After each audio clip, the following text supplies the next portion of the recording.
ગામડાનો ધબકાર ચેનલના સૌ ખેડૂત મિત્રોને જય માતાજી. મિત્રો આજે 22 જાન્યુઆરી અને બુધવાર. મિત્રો આવકો તો વધી છે, છતાં એટલી નથી વધી પણ બતાવવામાં આવે છે. એમાં ગુજરાતની વધારી દેવામાં આવી છે અને મહારાષ્ટ્રની પણ આપણને ખ્યાલ આવે કે આ ગુજરાત અને મહારાષ્ટ્ર બે એના ઉત્પાદનના અંદાજ કરતાં ઘણા પાછળ છે આવકમાં, એટલે એની વધારી દેવામાં આવી છે. તેલંગાણાની ઘટાડી દેવામાં આવી છે. બીજું મિત્રો કે જે ઉત્તરાયણ પછીની આવકો ઘટી અને બજાર સ્તબ્ધ હતું કે કદાચ હવે આવકો ઘટી જ જાય છે, એટલે પોઝિટિવ તરફી સમાચારો હતા. ફરી થોડી આવક વધી એટલે પછી ફરી આવક વધવાની લાલચમાં હવે પાછા નેગેટિવ સમાચારો આપવા માંડી છે, પણ પહેલાં જેટલા નેગેટિવ સમાચારો નથી. પહેલાં આપણે આખા ભારતની આવક જોઈ લઈ, પછી વિદેશી બજારના ઘરેલું બજારની વાત કરીએ તો ઉત્તર ભારતમાં 10,800 ગાંસડી, ગુજરાતમાં 34,000 ગાંસડી. 34,000 ગાંસડી એટલે નવા મિત્રો હોય ને ખ્યાલ ન હોય તો કહી દઉં કે 8.5 મણ એક ગાંસડી એટલે 34,000 ગાંસડી એટલે 2,90,000 મણ કપાસ આવ્યો એવું થાય. ખરેખર આપણે 1.5 લાખ આસપાસ જ આવક થાય છે. પછી મહારાષ્ટ્રમાં 59,800 ગાંસડીની આવક થઈ, મધ્યપ્રદેશમાં 12,400 ગાંસડીની, કર્ણાટકમાં 10,700 ગાંસડી, તેલંગાણામાં 12,500 ગાંસડી, આંધ્રપ્રદેશમાં 7,200 ગાંસડી, તમિલનાડુમાં 1,000 ગાંસડી, ઓરિસ્સામાં 2700 ગાંસડી, કુલ 1,54,800 ગાંસડીની કાલે આવક. કપાસની બજારમાં પણ ભાવ સતત બીજા દિવસે 5 થી 10 ઘટ્યા હતા. ક્વોલિટી મુજબ મહારાષ્ટ્રમાં કપાસની વેચવાલી પણ સારી છે, જેને કારણે કપાસના ભાવમાં ઘટાડો થયો હતો. આગામી દિવસોમાં રૂની બજારો ઘટશે તો કપાસ ઘટી શકે છે. સૌરાષ્ટ્રમાં કપાસની આવક બોટાદમાં 23,000 મણ, હળવદમાં 4,000 મણ, બાબરામાં 5,000 મણ, અમરેલીમાં 4,500 મણ અને ગઢડામાં 4,000 મણની આવક હતી. કડીમાં મહારાષ્ટ્રના કપાસની 100 ગાડીની આવક હતી અને ભાવ 1,400 થી 1,455 હતા, જ્યારે કાઠિયાવાડના 50 ગાડીની આવક હતી અને ભાવ 1,450 થી 1,480 હતા. સૌરાષ્ટ્રમાં મહારાષ્ટ્રના કપાસની 50 ગાડીની આવક હતી અને ભાવ મહારાષ્ટ્રના કપાસના 1,400 થી 1,475 પ્રતિ 20 કિલોના હતા. રાજકોટમાં નવા કપાસની 12,000 મણની આવક હતી. દેશમાં રૂની આવક સતત બીજા દિવસે પણ 1,54,000 ગાંસડી આસપાસ સ્થિર હતી. ઘટતી બજારમાં ભાવ હજી પણ થોડા નીચા જાય તેવી સંભાવના દેખાઈ રહી છે. આગળ ઉપર રૂની બજારમાં ટેક્સટાઇલ મિલોની માંગો પર મોટો આધાર રહેલો છે.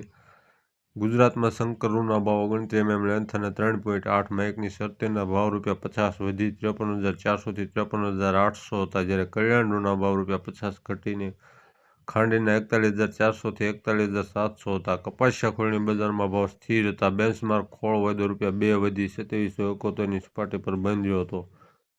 મોરબીના ખોળના ભાવ નાફેડ બારદાના 1,590, સુગર બારદાના 1,610 અને જોડ બારદાના 1,560 હતા. સૌરાષ્ટ્રમાં ખોળ બ્રાન્ડેડના 1,575 અને એવરેજ નાની મિલોના ભાવ 1,500 થી 1,525 પ્રતિ 50 કિલોના હતા. કપાસિયાના ભાવ 20 કિલોના સૌરાષ્ટ્રમાં એવરેજ 670 થી 680 હતા અને કડીમાં 700 થી 715 હતા. સીસીઆઈની વાત કરીએ તો સીસીઆઈએ છેલ્લા 3 દિવસમાં 2 વખત 300 ઘટાડ્યા બાદ મંગળવારે રૂના ભાવ યથાવત રાખ્યા હતા. સીસીઆઈએ અમદાવાદ રાજકોટ માટે 28 mm લેન્થવાળા રૂના ભાવ 51,900 ઓફર કર્યા હતા, જ્યારે મહારાષ્ટ્રના 30 mm રૂના ભાવ 53,300 અને 28 mmના 51,700 ઓફર કર્યા હતા. સીસીઆઈએ ભાવ જાળવી રાખતા મંગળવારે સાંજ સુધીમાં એક પણ ગાંસડી વેચાઈ ન હોવાના અહેવાલો મળી રહ્યા છે. સીસીઆઈને ખંખેરવાની વાત છે. ખુલ્લા બજાર કરતાં ₹2,000 જેવો ભાવ ઓછો કરી નાખ્યો, છતાં ન ખરીદાણી એટલે હજી તોડો એવી વાત છે. દલા તરવાડીના રીંગણા જેવી વાત છે. મિત્રો, ન્યુયોર્ક કોટન વાયદો મામૂલી એવો 0.6 સેન્ટ જેવો વધી 67.66 સેન્ટ ઉપર બંધ આવ્યો હતો. વિદેશી સમાચારો બીજા જોઈએ તો વિશ્વની કપાસ રૂની માર્કેટ માટે 2025નું વર્ષ અનેક રીતે પડકારમય હોવાનું centre for advanced study on applied economics નામની વૈશ્વિક સંસ્થાએ જણાવ્યું હતું. વૈશ્વિક માર્કેટમાં સૌથી મોટો પડકાર બ્રાઝિલનો છે. બ્રાઝિલનું કપાસનું ઉત્પાદન કૂદકે ને ભૂસકે વધી રહ્યું છે, જેને કારણે બ્રાઝિલ હવે અમેરિકા કરતાં પણ વધુ રૂની નિકાસ કરી રહ્યું છે અમેરિકન રૂનું સૌથી મોટું ગ્રાહક અત્યાર સુધી ચીન રહ્યું હતું, પણ હવે ચીને અમેરિકાને બદલે બ્રાઝિલથી રૂની આયાત વધારી દીધી હતી. 2024માં બ્રાઝિલે 162 લાખ ગાંસડી 170 કિલોની રૂની નિકાસ કરી હતી, જેની સરખામણીએ 2024માં અમેરિકાએ 139 લાખ ગાંસડી રૂની નિકાસ કરી હતી. બ્રાઝિલમાં 2025માં કપાસનો વાવેતર વિસ્તાર 3% વધી 20 લાખ હેક્ટરે પહોંચવાનો અંદાજ કોનબે નામની સંસ્થાએ મૂક્યો હતો. બ્રાઝિલમાં 2025માં રૂના પ્રતિ હેક્ટર ઉતારા 3% વધી 1845 કિલો રહેવાનો આગાહી હોય. કુલ ઉત્પાદન 217 લાખ ગાંસડી રહેવાનો અંદાજ છે. બ્રાઝિલને કારણે વિશ્વમાં રૂની સપ્લાય સતત વધી રહી છે, પણ તેની સામે ડિમાન્ડ એકદમ ઓછી હોય. બ્રાઝિલમાં પણ રૂનો જંગી સ્ટોકમાં 2025માં પણ ઊભો થવાનો અંદાજ છે. વિયેતનામની ટેક્સટાઇલ આઇટમો અને ગાર્મેન્ટની નિકાસ 2024માં 11% વધી $37 અબજ નોંધાઈ હતી, જ્યારે કોટન યાર્ન નિકાસ 5% વધી 18 લાખ ટન નોંધાઈ હતી. કોટન આઇટમની કુલ નિકાસ 1% વધી $44 અબજ નોંધાઈ હતી. વિયેતનામની રૂની આયાત 2024માં 12% વધી 88 લાખ ગાંસડી 170 કિલોની નોંધાઈ હતી, જ્યારે કોટન યાર્નની આયાત 18% વધી 12 લાખ ટનની નોંધાઈ હતી. વિયેતનામ ગ્રે ફેબ્રિક્સ આયાત 14% વધી $14 અબજ નોંધાઈ હતી. વિયેતનામ વર્ષોવરસ કોટન ટેક્સટાઇલ આઇટમોની નિકાસમાં પ્રગતિની હરણફાળ ભરી રહ્યું છે. ચીનના રૂ અને કોટન વાયદા મંગળવારે મિક્સ રહ્યા હતા. ચીનનો રૂ બેન્ચમાર્ક માર્ચ વાયદો 5 યુઆન વધી 13,625 યુઆન, મે વાયદો 13,660 યુઆન અને જુલાઈ વાયદો યથાવત 13,700 યુઆન પર બંધ હતો, જ્યારે કોટન યાર્ન બેન્ચમાર્ક જાન્યુઆરી વાયદો માર્ચ વાયદો 30 યુઆન ઘટી 19,720 યુઆન અને મે વાયદો 30 યુઆન વધી 19,740 યુઆન પર બંધ હતો.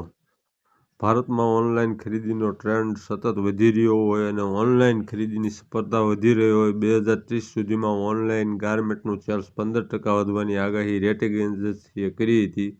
ગાર્મેન્ટનું ઓનલાઈન સેલ્સ 2025માં વાર્ષિક 17% વધ્યું હતું. ફાસ્ટ ફેશન, લક્ઝરી, એથેનિક કપડાઓ અને વેલ્યુ ફોકસ સેગમેન્ટની ઝડપી પ્રગતિ થઈ રહી હોય, ઓનલાઈન સેલ્સ સતત વધી રહ્યું છે. હવે ક્યાં કેટલા ભાવ રહ્યા 356 કિલોની ગાંસડીના, તો આપણા 53,700, ન્યુયોર્ક વાયદા પ્રમાણે 45,690, ચીનનો માર્ચ વાયદા પ્રમાણે 57,106, પાકિસ્તાનના 54,790, બ્રાઝિલના 46,474 અને કોટલુક ઇન્ડેક્સના 52,753. મિત્રો, થોડી આવક વધે એટલે નેગેટિવ, પણ હવે બહુ નેગેટિવ નથી સમાચારો. આવક ઘટે ત્યારે ખ્યાલ આવે અને ગુજરાત મહારાષ્ટ્રની આવકો ઉત્પાદનના ઊંચા અંદાજને કારણે બતાવાઈ રહી છે, વધારે ડબલ જેવી બતાવાઈ રહી છે, કારણ કે એટલો માલ આવી શક્યો નથી ને એટલો તો એ બજાર પણ સમજે કે આટલો બધો માલ કાંઈ બાકી હોય નહીં. જોઈએ આગળ શું થાય છે. ચેનલને સબસ્ક્રાઈબ કરો, વિડીયોને લાઈક કરો અને શેર કરો. જય માતાજી.